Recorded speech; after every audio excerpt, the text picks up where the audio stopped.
Lançamos o Cara ao Coroa, Castro Almeida, hoje junta-se a Tiago Barbosa Ribeiro. Boa noite aos dois, obrigada por estar connosco também no Porto Canal.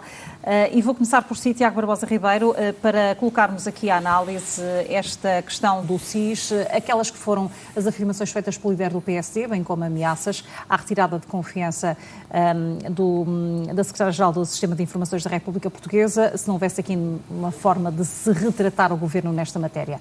António Costa já respondeu e parece não estar interessado nisso. De que vai valer, afinal, aquilo que disse o líder do PSD? Bom, muito boa noite, Stella, muito boa noite ao Castro Almeida, é sempre um gosto estar aqui, a todos os nossos telespectadores.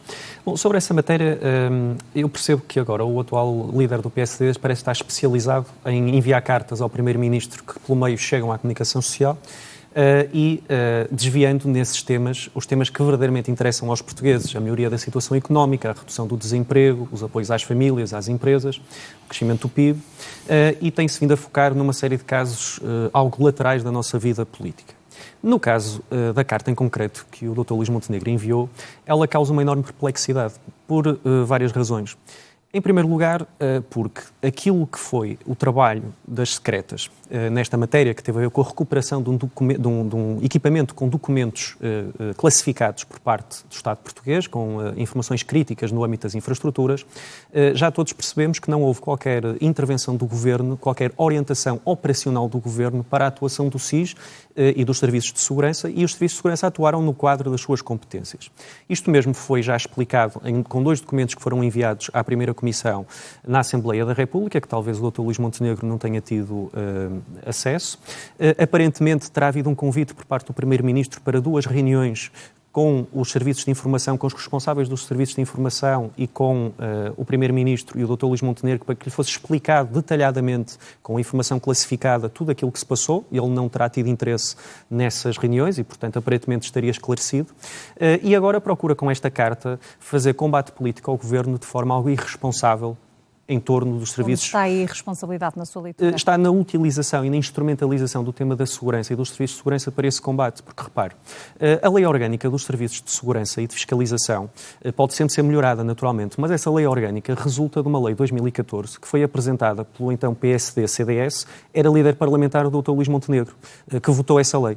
O Conselho de Fiscalização das Secretas já apresentou um relatório por unanimidade em que iliba, de certa forma, se quisermos pôr as coisas nesses termos, o Governo de qualquer determinação ou orientação relativamente a essa matéria. Ora, no Conselho de Fiscalização das Secretas, que é eleito por maioria de 2/3 a partir da Assembleia da República, estão elementos, incluindo um que foi colega do Dr. Luís Montenegro entre 2002 e 2015 na Assembleia da República, e que, enfim, aparentemente terá perdido a confiança do Dr. Luís Montenegro. E, portanto, quer dizer, aquilo que nós temos que ver é que tudo aquilo que foi a atuação das secretas e aquilo que é a fiscalização da atuação das secretas já demonstrou, por A mais B, que não houve qualquer tipo de interferência do Governo, que não houve qualquer tipo de orientação do Governo relativamente a esta matéria e, portanto, o Dr. Luís Montenegro aparentemente não discorda da forma como as secretas atuaram ou não discorda da fiscalização das secretas. Discorda é que as secretas e a fiscalização das secretas não tenham uma narrativa que seja mais compaginável com os seus interesses políticos. As declarações de Mendonça Mendes deixaram algumas dúvidas ainda, mas já lá vamos. Almeida, também gostaria de ouvi-lo sobre esta intervenção que Tiago Barbosa Ribeiro classifica de uma irresponsabilidade, uma tentativa de marcar também a agenda política. A finalidade, na sua visão, era positiva ou nem por isso? Boa noite, Estela, boa noite ao Tiago Barbosa Ribeiro e aos nossos espectadores. A carta de Luís Montenegro tem 3 partes. A primeira parte, ele sugere ao Primeiro-Ministro, pede ao Primeiro-Ministro que demita João Galamba. Eu não me vou deter muito sobre esse ponto porque eu acho que Luís Montenegro limitou-se a dizer aquilo que a esmagadora maioria do país pensa. E António Costa também se limitou a dizer que não. Exatamente. A última sondagem que vimos dizia que 3 em cada 4 portugueses acha que João Galamba devia ser demitido. Este simples facto, independentemente de qualquer culpa que ele tivesse ou não tivesse, este simples facto de ele estar desacreditado aos olhos de 3 em cada 4 pessoas, significa que ele está incapaz para ser ministro. O António Costa devia perceber isto, mas ele realmente resolveu atrelar-se, acorrentar-se a João Galamba de uma maneira inacreditável e optou até por escolher João Galamba em troca de Marcelo Rebelo de Sousa, o Presidente da República. Bom, esse era o primeiro ponto da carta, demissão de João Galamba. Segundo ponto da carta, dizer ao Primeiro-Ministro que, na opinião dele, líder do PSD, o Governo tinha abusado das suas funções ao comunicar o desaparecimento do computador ao SIS. Porque não há nenhuma norma que habilite o SIS a intervir nesta matéria. E, portanto, o Governo abusou ao participar e podemos discutir se o Governo deu ordens, deu ou não deu ordens. O simples facto de a participação que faz ao SIS sugere uma atuação. Não se participa a uma entidade para que a entidade fique calada e fique quieta e fique muda. É suposto ter uma qualquer intervenção quando o Governo participa. Em terceiro lugar, a terceira mensagem é dizer o SIS agiu incorretamente. De facto, até hoje nunca ouviu nenhum responsável político ou dos serviços dizer qual foi a linha da lei, qual é a previsão legal que permite ao SIS atuar naquela matéria. Nunca até hoje ninguém invocou isso. E vale a pena dizer, Stella, aqui um ponto que talvez muitos dos nossos espectadores podem não ter esta percepção. Entre os privados e entre as empresas, no mundo privado, as pessoas podem fazer tudo aquilo que a lei não proibir. Você pode fazer os contratos que quiser, desde que a lei não proíba, está tudo bem. Mas no setor público? No setor público vigora um chamado princípio da legalidade, que não quer dizer apenas que a administração pública tem que agir cumprindo a lei. Quer dizer que a administração pública não pode fazer nada que não esteja previsto na lei. Portanto, qualquer atividade pública, qualquer serviço público, quando age, tem que dizer, ao abrigo do decreto tal, da linha tal, do número tal, eu vou fazer isto. Até hoje nunca ninguém invocou qual é a linha, qual é o decreto, qual é o número, qual é o parágrafo que permite ao SIS intervir nesta matéria. Pelo contrário, o que a lei diz é que o SIS está proibido de se substituir. Então discorda do Tiago Barbosa Ribeiro quando diz que já se percebeu que não houve qualquer interferência? É claro que a atuação do SIS é clara. É claro para mim, e eu acho, e para muita gente, mas para mim é verdadeiramente claro. Olhando para a lei, o SIS, e repara, basta este simples facto, digam qual é a previsão legal, qual é a norma, qual é a lei que permite ao SIS ir buscar um computador à casa de um cidadão. Não há lei nenhuma que permita isto. E se a lei não permite, está proibido. Na administração pública é assim que funciona. E, sobretudo, tratando-se de uma zona tão sensível como esta dos direitos, das informações, das liberdades, das garantias, esta é uma matéria particularmente sensível. Cada serviço não pode fazer mais do que estiver taxativamente previsto na lei. Ora bom, dito isto, o que é que Montenegro veio dizer? Tradicionalmente, os responsáveis dos serviços de informações são escolhidos, são designados por acordo entre o Governo e o principal partido da oposição. É isto que acontece desde sempre. E aconteceu desta vez também. Ora, Montenegro diz, o PSD deu acordo à nomeação destas pessoas. Nós somos solidariamente responsáveis pela nomeação destas pessoas. Pois bem, Sr. Primeiro-Ministro, em face da atuação que tiveram os responsáveis do SIS, nós não queremos manter o nosso acordo à presença deles nestas funções. E, portanto, convidámos a que os demita. Se não o fizer, fica claro que não é com o nosso acordo, deixa de contar com a nossa cumplicidade na nomeação destas pessoas, ficam por sua conta e por sua responsabilidade. Só percebendo, enfim, a visão do Castro Almeida, eu gostaria só de referir o seguinte. Relativamente à intervenção do SIS, o SIS, obviamente, intervém, e intervém, tanto quanto sei, regularmente, em matérias que dizem respeito ao interesse nacional e no apoio, à atuação dos responsáveis políticos, quando esse interesse nacional deve ser sinalizado, deve ser preservado e deve ser acautelado. Obviamente que as infraestruturas, o Ministério das Infraestruturas e as infraestruturas em si, são áreas críticas da soberania e da segurança do Estado português, nas mais diferentes dimensões. Se há Ministério que atua no âmbito daquilo que são infraestruturas críticas, no âmbito das telecomunicações, no âmbito das infraestruturas físicas, no âmbito das empresas, é mesmo o Ministério das Infraestruturas. O SIS é acionado, ou é comunicado ao SIS, que decide intervir a partir dessa informação, desse contacto, a partir desse contacto, precisamente porque havia um equipamento com informação classificada pelo Gabinete de Segurança da República, não era pelo Governo nem pelo Partido Socialista. E, portanto, são informações classificadas, categorizadas como classificadas pelo Gabinete Nacional de Segurança, e é nesse sentido que aquele equipamento que não pertence a uma pessoa, pertence ao Estado português, pertence à República, tem informações críticas sobre as infraestruturas e assim foi acionado. Relativamente à intervenção, A intervenção do SIS já foi devidamente escalpelizada. Já foram 2 informações muito detalhadas, 2 relatórios para a primeira comissão.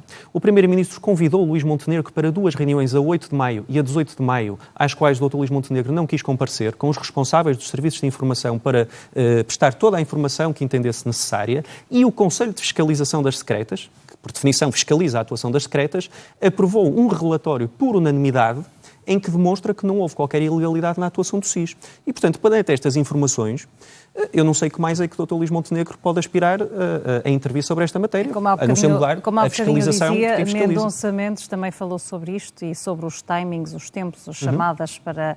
que foram, ou a comunicação que houve com o João Galamba naquela noite de 26 de abril. Isso não levantou dúvidas e, aliás, fez com que alguns agentes da política voltassem a alguns partidos a dizer que João Galamba devia afastar-se de vez? Sim, isso irão dizer sempre, porque faz parte do jogo político e da intervenção política.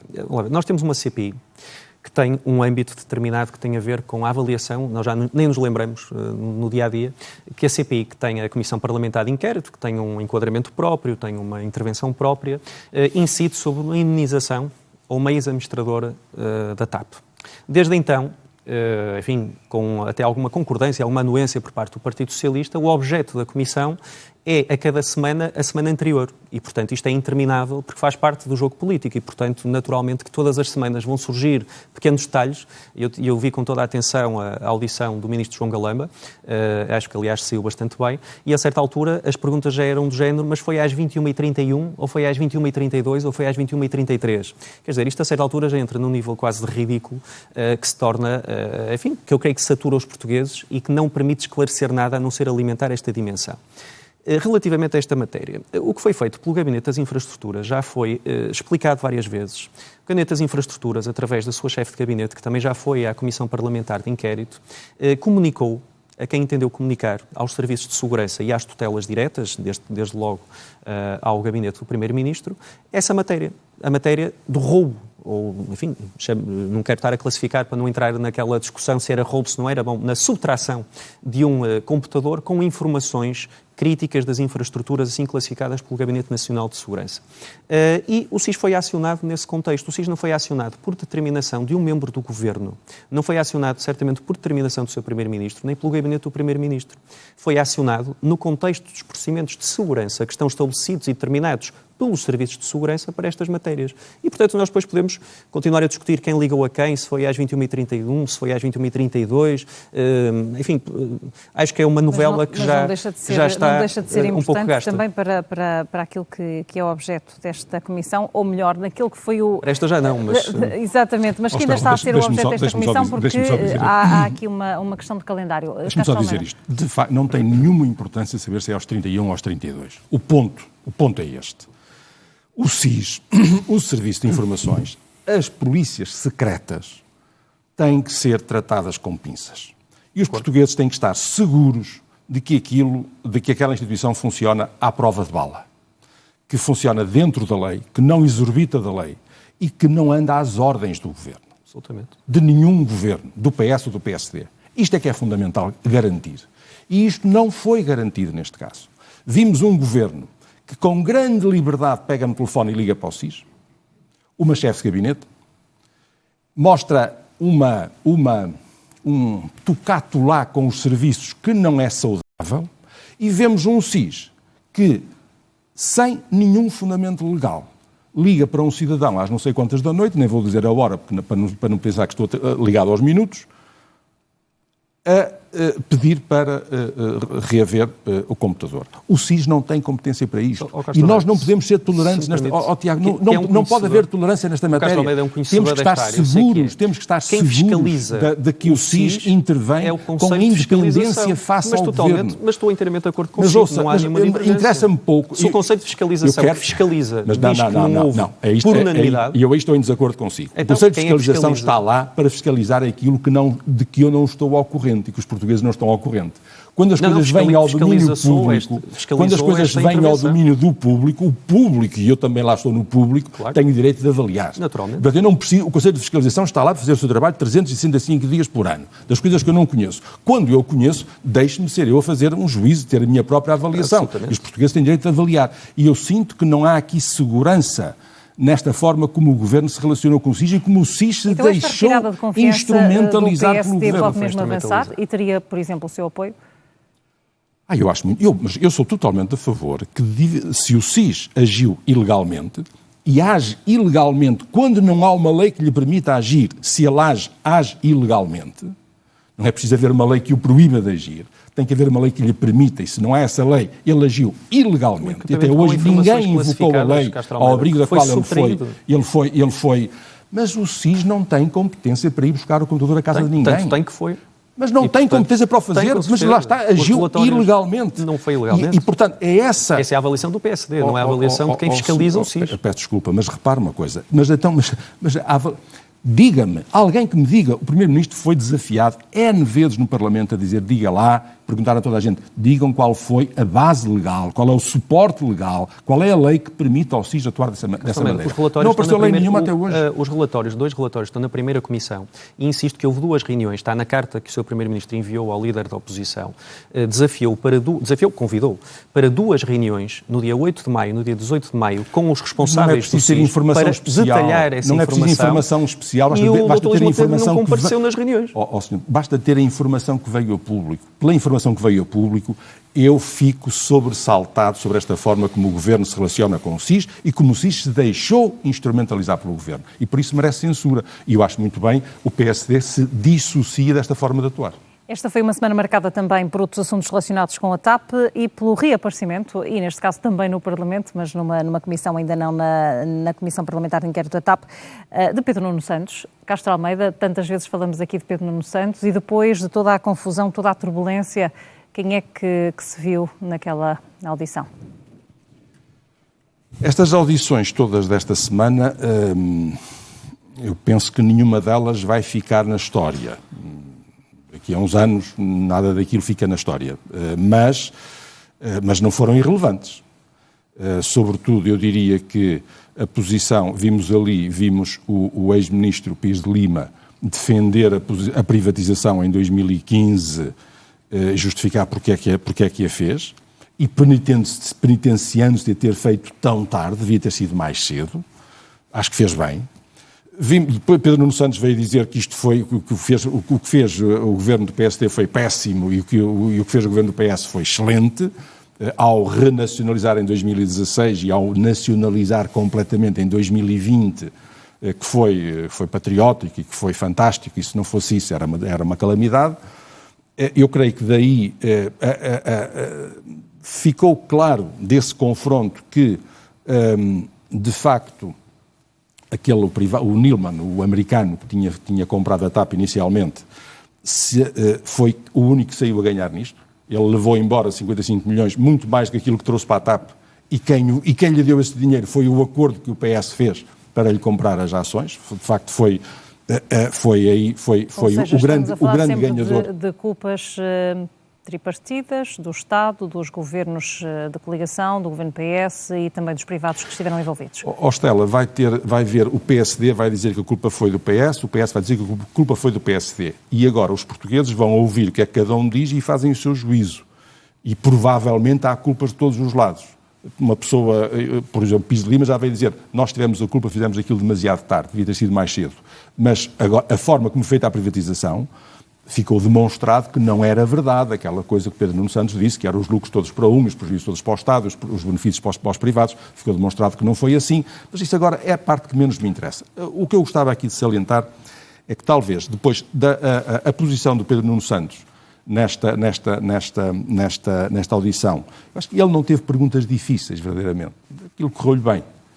Penso que a prova dos 9 será agora a audição na Comissão Parlamentar de Inquérito, aí que creio que ele vai ter mais dificuldades. Há um ponto, no entanto, de tudo se reparar, o que é que as televisões retiveram de tudo aquilo. Foi a afirmação de Pedro Nuno Santos de que ele era fantástico porque ele e só ele tinha conseguido dar lucro na TAP e na CP.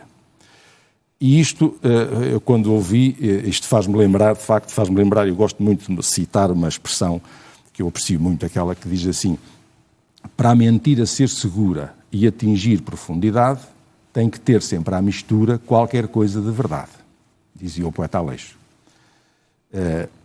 E isto estamos no domínio das meias-verdades.